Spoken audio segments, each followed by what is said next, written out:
The last 3 days, I think you just decided to go for it. Can you talk about what was going on in your mind just to go through the night and to finish out like that? Yeah, so I had been battling a really bad storm. I got to the other side of the South Pole, realized that I was, gonna maybe run out of food, and so I actually had to kind of reduce my rations even further, closer to about 5,500 or 6,000 calories per day. And at this point, I'm getting pretty weak. My hips bones are protruding, my ribs are protruding. Like I'm really starting to get very weak. How much weight did you lose over the course of the? Ultimately, it's somewhere around like 30 pounds or so. Okay.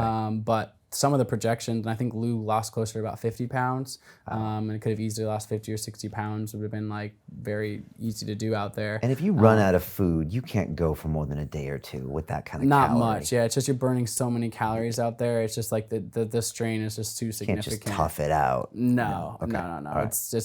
It's honestly, like, just because of how cold it is, forget everything else. Like your body is burning so many calories to try to stay warm that it's just eating itself basically at that point, and it's just you're so weak. And so yeah, running out of food is more or less, I mean, maybe a day, but like you're not going to get very far without food out there. So basically I'm getting extraordinarily weak, so much so,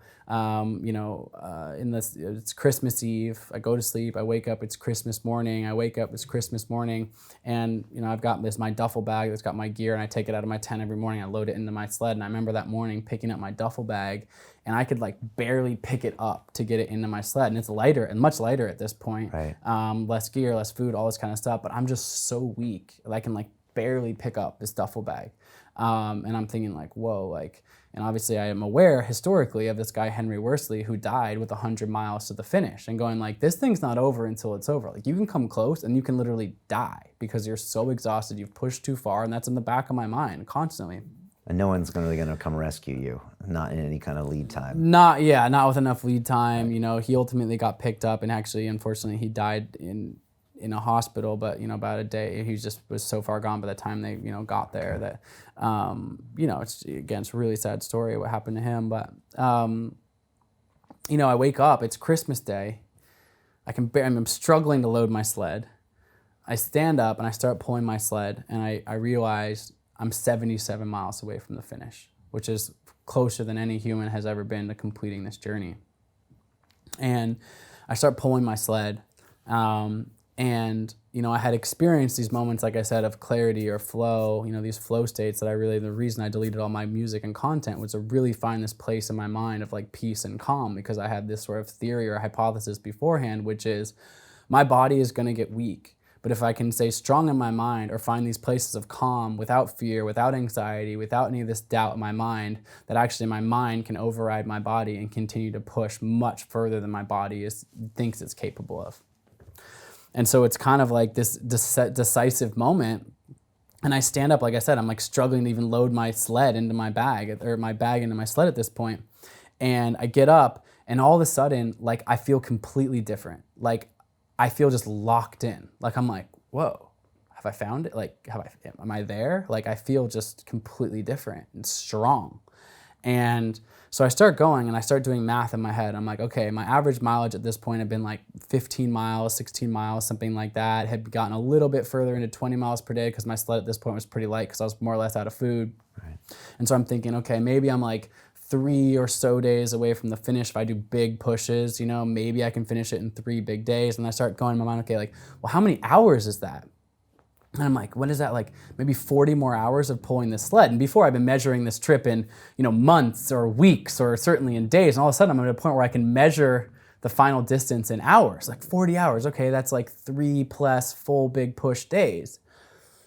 And then I make a decision in my mind, which is I was like, you know what? I'm not going to stop until I finish this thing. I'm not going to stop, which just seems, it's even hard to say, like sitting here, it seems kind of crazy or reckless, but I just felt this calm in my brain, and I was just tapped into this flow state. And it had been something I got there intentionally by all my meditation practice, by all the sacrifice I made to get there, by deleting all the content, by suffering through these moments of doubt and fatigue and all these things. I finally had found this moment of clarity where I was just so tapped in, and I was like, I can do this. Not to like prove to anybody else, but just like, I've got this. I'm not stopping. So 10 hours goes by, 15 hours goes by, 20 hours goes by. Now I still haven't stopped. It's Christmas Day, And it's midnight on Christmas Day for me. My family's 5 hours ahead, so it's 7 p.m. back home. And they have this little tracking device, this GPS tracker that's like throwing off this blue dot. And they're like, usually I stop after 12 hours. And then 12 hours goes by, 13, I haven't stopped, 14. They're a little bit worried, but they're also seeing that I'm still moving. So they're like, what's going on? And finally, 20 hours goes by and this massive storm blows up. It's called a ground blizzard, just like this crazy storm blowing around. It's not snowing from above, but all this loose and unconsolidated snow is blowing around. In any other circumstance, when I've been in Antarctica, that's scary. Like, it's hard to set up the tent, it's disorienting, it's like hard to find your way, the route finding is challenging, but I'm just locked in this flow state where I'm just like completely calm, completely at peace. Despite like the storm that is raging on the outside, I'm completely calm and comfortable in my own mind. So 20 hours goes by, a few more hours goes by, and I realize I've run out of water because I only had enough joy for a 12-hour day, and I've stretched as far as I can go. And so I have a decision to make, which is, well, I need water. I can't keep going without water. It's just like, reckless, and like it's too dehydrated, too dangerous. I can't do it. Food's one thing. I mean, water, you just need water out there. Only way to get water in this massive storm is to set up my tent and get inside, which is melt the snow and turn it into water. And so I'm like, okay, but completely calm again. I'm like, no big deal. I can set up my tent in this storm. Usually setting up a tent in the storm is really challenging, really dramatic, and quite honestly, very dangerous. But again, tapped into this place, I was like, it's no problem. Tie the knot, do this, no big deal. Like, if you're watching this on a movie, you'd be like, this is insane. But inside, like I said, the storm is raging outside, I'm calm. I get inside, I melt the water, make a phone call home. It's Christmas dinner, my family's all around. Oh my God, you've gone 48 miles, your biggest day ever. And I'm like, oh, I'm not done yet. I'm just taking a quick like water break. And like Jenna's on the other end, like she's going like, for a second, she's like, wait, what? But if you talk to her about that moment, she'll tell you, she goes, she talked to me every single day for 53 days, and she was monitoring my mental acuity, how much food I had in my sled, all these things. And she goes, it's the strongest I heard him in all 53 days. Okay.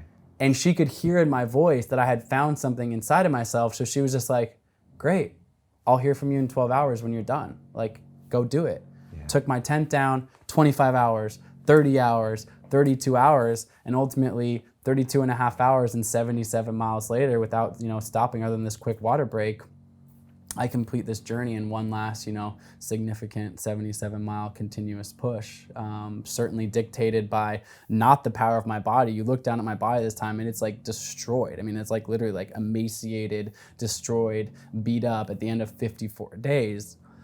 But I found this place, this inner place of strength that I believe we all have, that pushed me on well beyond what you think the perceived limits would be.